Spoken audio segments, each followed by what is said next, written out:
What's up guys, this is Charles with Rocky Mountain ATV MC. Today I'm going to show you how to replace the rear axle bearings on your Raptor 700.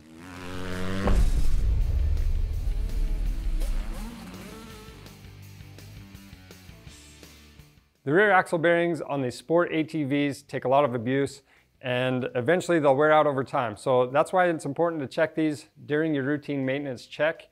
And to do that, you'll lift the rear of the machine. You're going to rotate the wheels, make sure those bearings rotate freely, and then you're going to check for any free play. If you have either free play or the bearings are binding up, then you know you need to replace these bearings. Now, while you're back there, it's a good idea to inspect your brake pads, check your chain and sprockets for any wear or damage, and then you also want to make sure that the axle isn't bent. So on this machine, we're actually only going to be replacing the rear axle bearings, and this is a 2008 Raptor 700. But the procedure will be similar for all of the Raptor 700s. Just make sure you refer to your model-specific service manual for proper torque specs and more information. To do this job, we have some rubber gloves, safety glasses, rags. We've got common hand tools, and the special tools I want to point out are the blindside bearing puller. We have a 40mm collet on there, and then we also have a bearing and seal driver. This kit is from Tusk. And then we've got 3/8 and 1/2-inch drive torque wrenches. And this is very important. This is a wrench that fits your axle nut. This is from Motion Pro and it's a 46mm diameter. And other than that, we just need some parts. Now, as far as parts go, we've got the Tusk wheel bearing kit, and this is going to come with the O-rings we need, as well as all 4 bearings and the 2 seals. We also need some blue thread lock. We've got some penetrating lube, contact cleaner, and some waterproof grease. The first thing we'll do is raise the rear of our machine off the ground. Make sure you do this in a safe manner. With our machine off the ground, we're going to rotate the rear wheels, check for any binding, and we're also going to check for any free play. And you can see this one actually has quite a bit. So we know that these need to be replaced. And since we know these bearings need to be replaced, we're going to remove both wheels and that right side rear hub.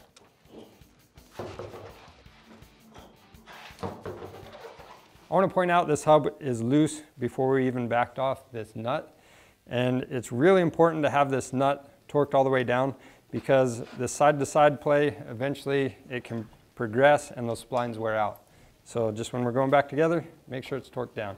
All right, for our machine, we're going to remove the master link on the chain. If you have a press fit, it is possible just to remove this rear sprocket, but we want to do as least work as possible.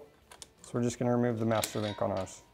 Our next step is to get this nut off, and to do that we have 2 set screws 180 degrees apart from each other, and they're going to have some Loctite on them. So just to be on the safe side and make sure these come out easy, I'm going to torch both of them just for a second, and that's going to melt any Loctite that's on there.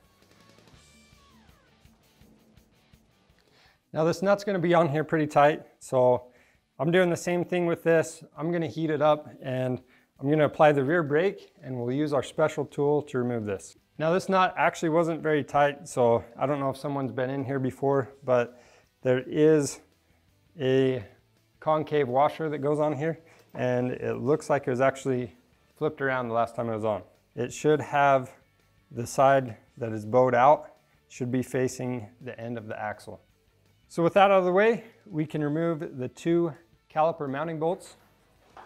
And these are just a 12mm head.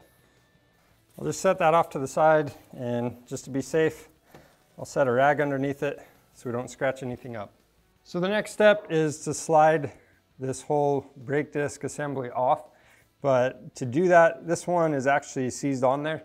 So I'm going to try heating this up, and then after I've got it hot, I'm going to spray some penetrating oil on there, and I'll let that soak in for a little bit and then try to pull it off.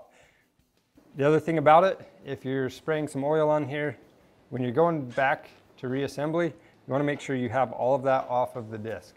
All right, so this brake disc hub is seized on there pretty good.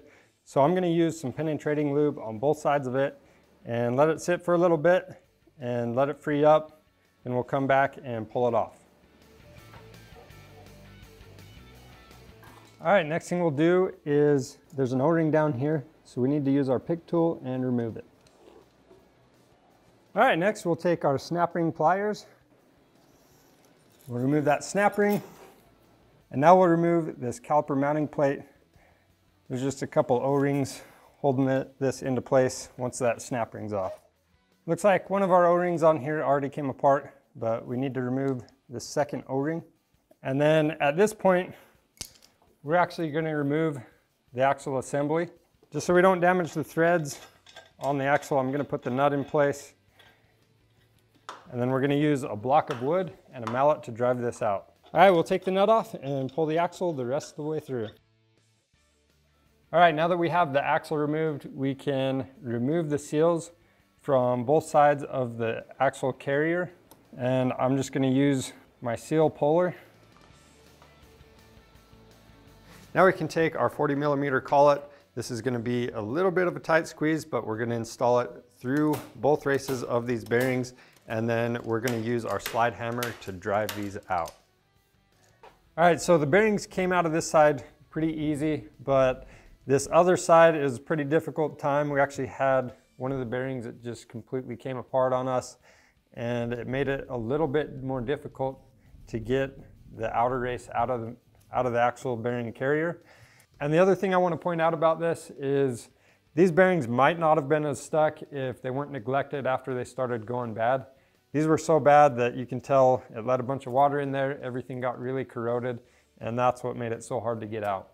So the next step, whether you're reusing the bearing carrier assembly or not, is to remove it. So we're going to loosen up these 4 pinch bolts at the bottom.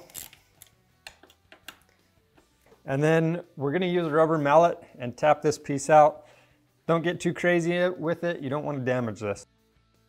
Then we'll take this over to the bench and clean everything up and get our new bearings pressed in. All right, so we're going to start by removing these 2 O-rings right here. And then this bearing carrier is filthy, so we're going to go to town cleaning it up.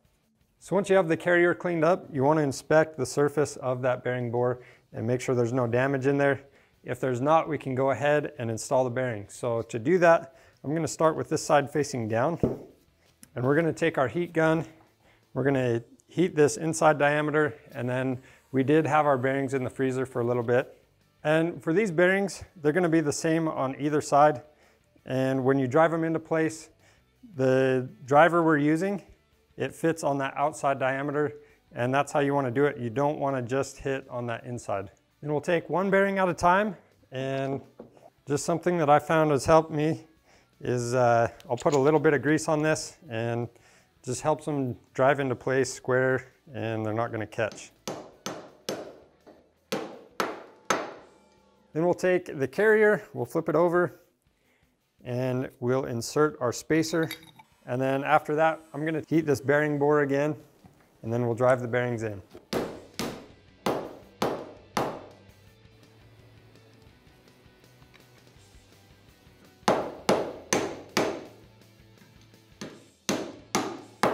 After that, we'll take our seal, and I'm going to put a little bit of grease on the outside diameter, and then we're going to put grease on the actual sealing part of the seal.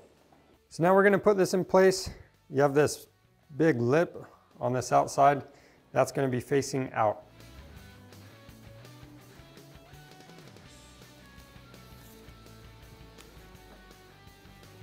And just so I don't damage the seal when I flip it over, I'm going to use these boards right here and have this support the carrier.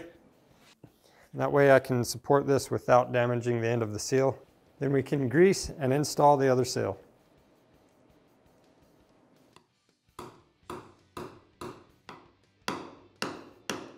All right, now we'll put a little bit of grease on our new O-rings, and we'll install these onto the bearing carrier.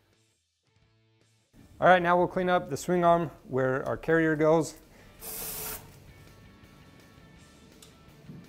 After that, we can install the carrier assembly. To do that, I'm going to put some extra grease on these O-rings, and we'll slide it in from the left side. So when we took this out, our adjuster was about here, but just so we have plenty of room to get our master link back onto the chain, I'm just going to back the adjustment off a little bit, and we'll leave these bolts loose till we're ready to reconnect the chain. All right, so we got this axle cleaned up as best as we can. It was pretty rusty, and just to prevent any future rust from happening, all these spots that were rusted, I'm just gonna put a little bit of grease on them. After you've done that, make sure that your sprocket is seated against that circlip on the other side, and then we'll install the axle into the carrier.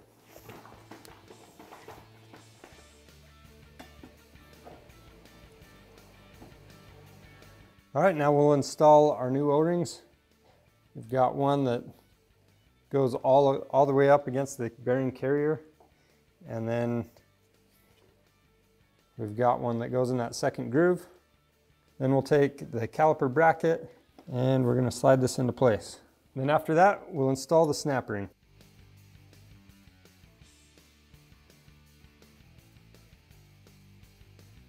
The next thing we'll do is take our brake hub and install that. The next thing we'll do is clean up our brake disc. That's just because we had a bunch of grease and penetrating lube around it. We want to make sure that's clean. We'll install the caliper and torque both of those bolts down. All right, with the caliper on, I'm going to clean up these threads for the axle nut.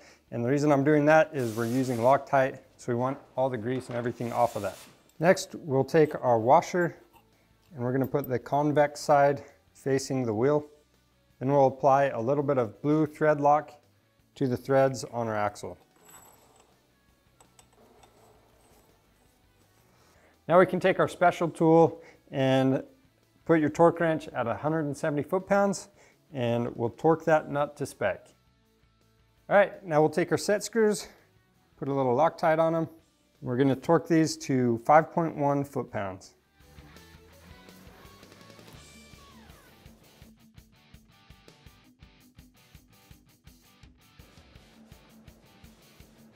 All right, now we'll reinstall this outer hub, and just to keep things from rusting up again, I'm putting a little bit of grease on these splines.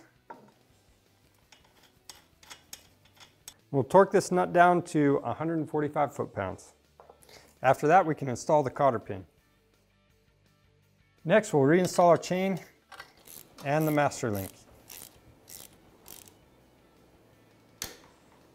All right, with the master link on, we need to set our chain slack.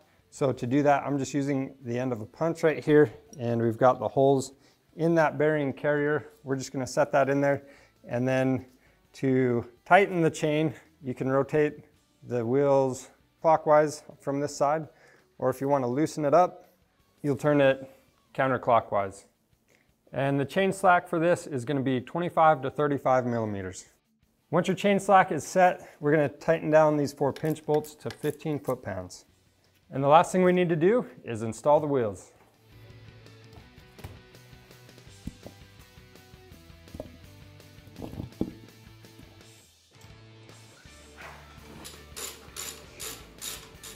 And that's all there is to replacing the rear axle bearings on your Raptor 700. It's really not that bad a job to do, and we have the parts and special tools available on our website, so be sure to check that out and subscribe to our YouTube channel because we have a lot of other helpful content on there. Thanks for watching.